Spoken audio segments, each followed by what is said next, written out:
Le foisonnement des garages automobiles, nous en parlons dans ce 19h30. Cette activité pratiquée par des mécaniciens est l'ensemble des travaux nécessaires à l'entretien, aux vérifications, à la réparation et à l'amélioration d'une voiture. Nous en parlons dans quelques instants.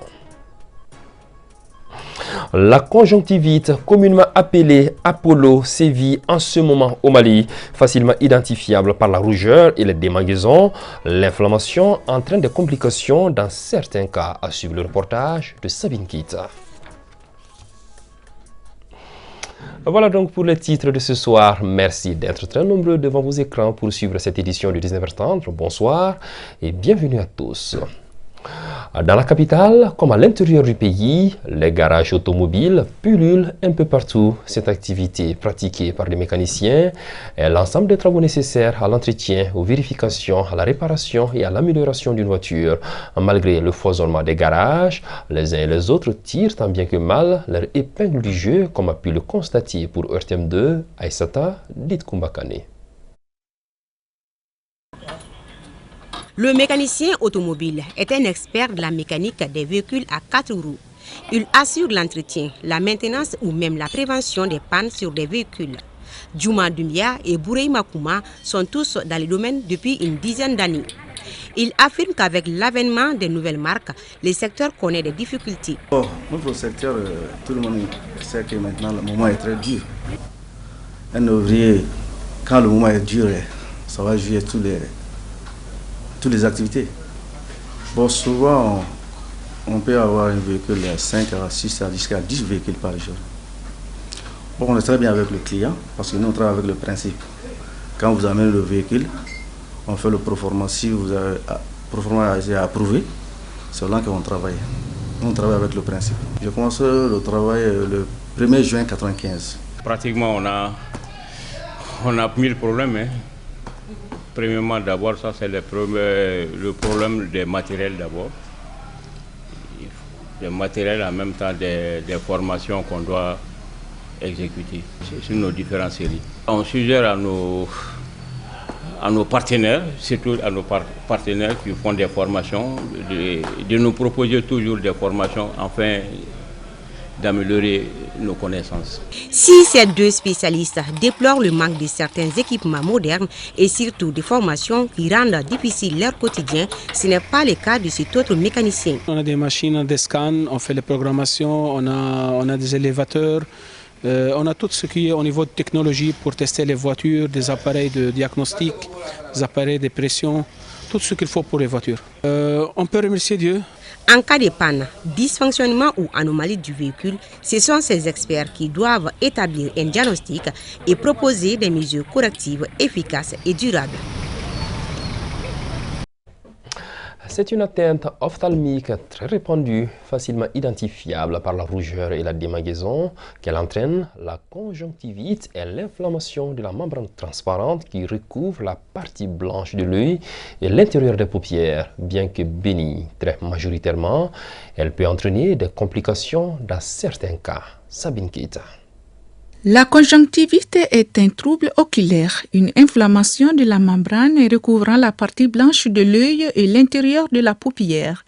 Cette membrane comporte de petits vaisseaux sanguins dont le volume augmente lorsque la conjonctive est irritée. L'élargissement des vaisseaux sanguins cause la rougeur de l'œil et touche un seul œil ou les deux à la fois.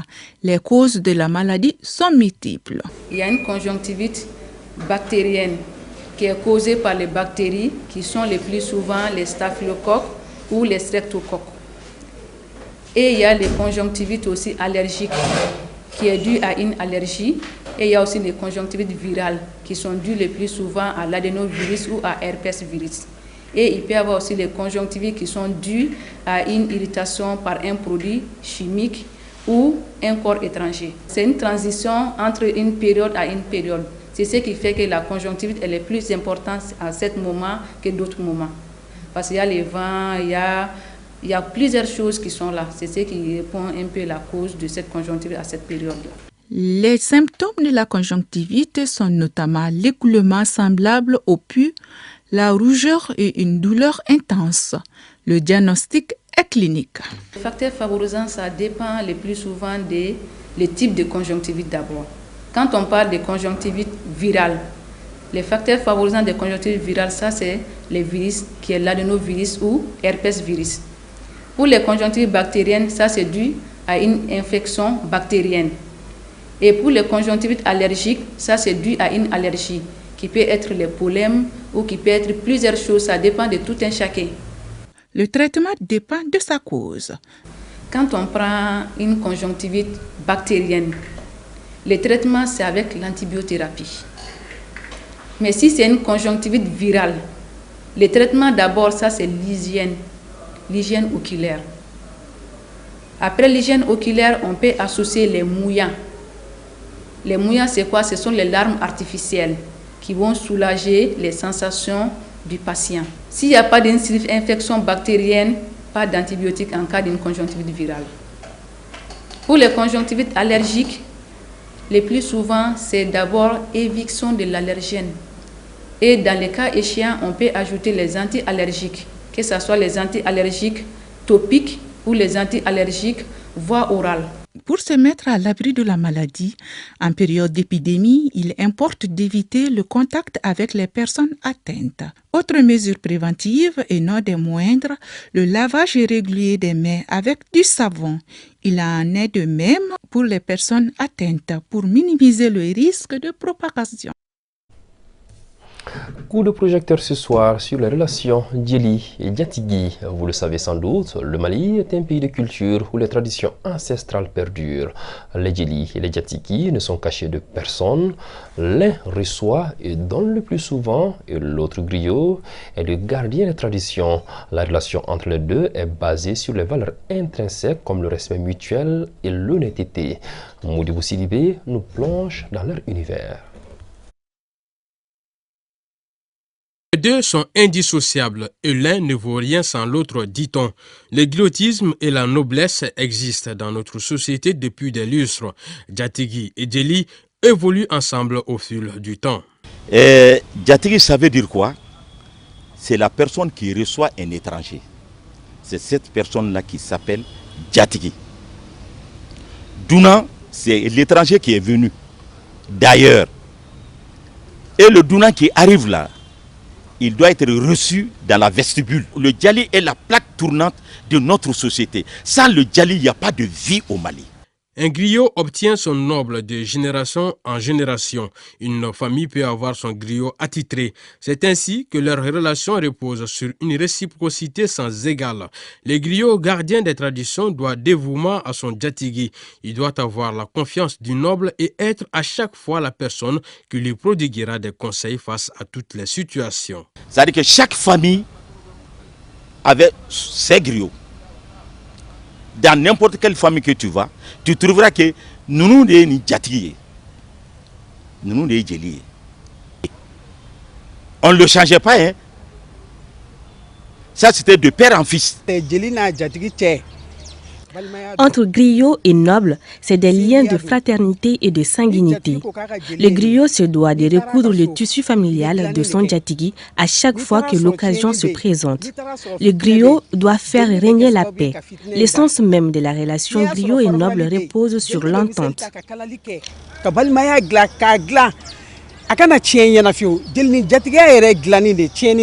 Le Diatigui occupe une place importante dans la vie du Djeli. Le Diatigui est comme un père pour le griot.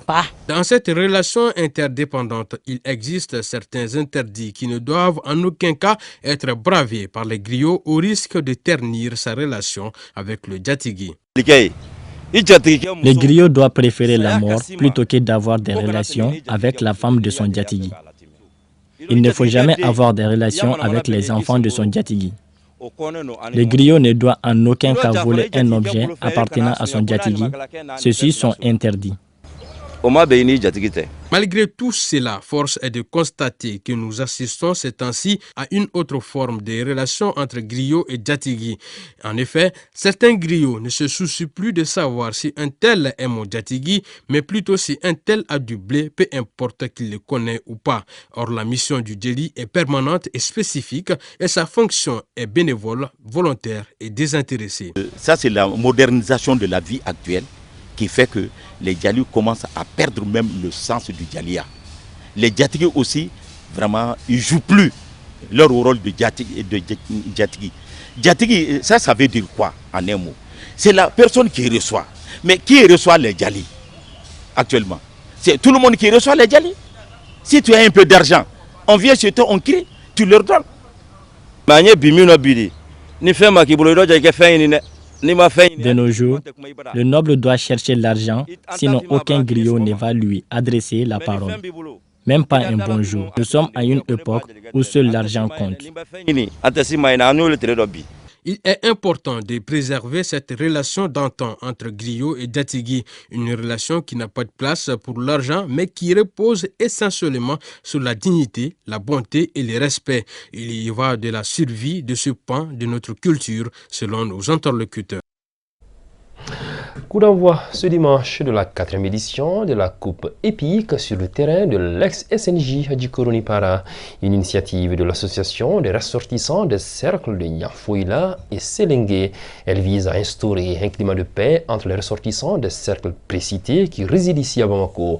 Le premier match qui a opposé l'équipe de Baya, celle de Tangadougou, a vu cette première s'imposer avec un score de 2-0. Lala Diarra Touré nous fait le résumé de ce match.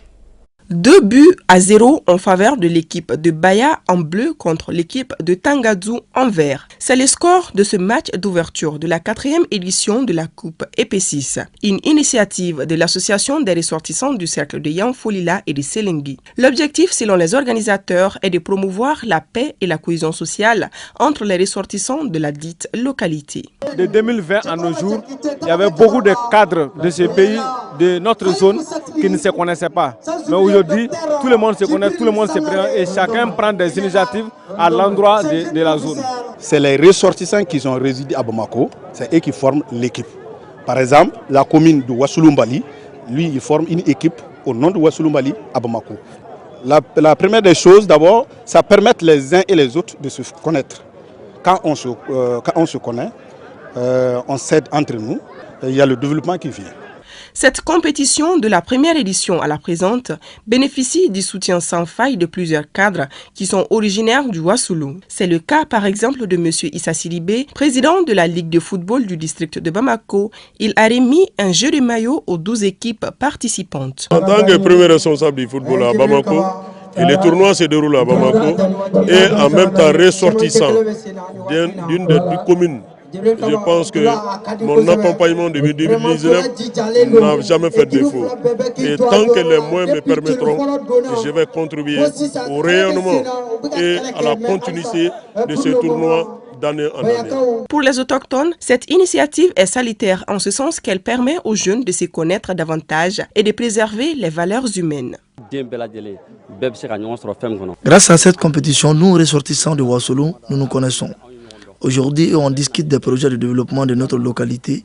L'initiative est vraiment salutaire. Il faut noter que ce sont 12 équipes qui vont compétir pendant 8 semaines. Les matchs se jouent au terrain de l'ex-SNJ à Djikoroni Para. Toujours en sport, le comité Mahamadou Samake, alias Samdiama, section basketball, a lancé la 3e édition du tournoi de basketball réunissant plusieurs clubs et centres de formation. C'était au stade Homme Support, Modibo Keita, devant un public enthousiaste. Modibo Diabati, Moussa Diabati. Ce sont 24 équipes, 12 en garçons et 12 en filles, âgées de 20 ans, à participer à cette 3e édition de la Coupe Mahamadou Samake, alias Samdiama, un tournoi de basket dédié au président par intérim du Stade malien de Bamako. Sam, c'est en quelque sorte notre baobab. Il a fait en tant que joueur ce qu'il peut, il a tout donné au Stade malien. Et en tant que dirigeant aussi, il a donné tout son pouvoir pour que le Stade malien soit au sommet des clubs et au niveau local et au niveau international. L'objectif de ce tournoi est de mettre en compétition pendant 3 mois les jeunes basketteurs et dénicher les talents rares. Rien que l'année dernière, juste après le tournoi, nous avons appris qu'il y a 4-5 joueurs qui ont eu la chance vraiment d'aller mouiller les maillots ailleurs. Donc, sur ce plan, vraiment, je pense que quand vous regardez vraiment les niveaux, pratiquement la crème du basketball se trouve ici. Donc, Je pense que vraiment à l'issue de ce tournoi, les recruteurs vraiment pourront vraiment se faire compte d'affaires, quoi. En match inaugural, l'AS Real était face au Djoliba. Les rouges tombent devant les noirs et blancs de Bamako, 32-41. Chez les garçons, les Stades maliens dominent les centres pour la promotion et la formation du basketball CPFB, 49-43. En tant que basketteur, cette compétition peut nous faire progresser pour pouvoir mieux intégrer les équipes premières et avancer le basketball sans pour autant aller à l'extérieur. En plus de la compétition, l'occasion sera mise à profit pour former et encadrer les jeunes basketteurs du Mali. Voilà, à l'instant, un reportage signé Moussa Diabaté. C'est la fin donc de ce 19h30 que j'ai eu l'immense plaisir de vous présenter. Gardez surtout vos positions. Mariam Kassambara prend le relais juste après moi pour RTM de Kibarou. Très bonne soirée à tous.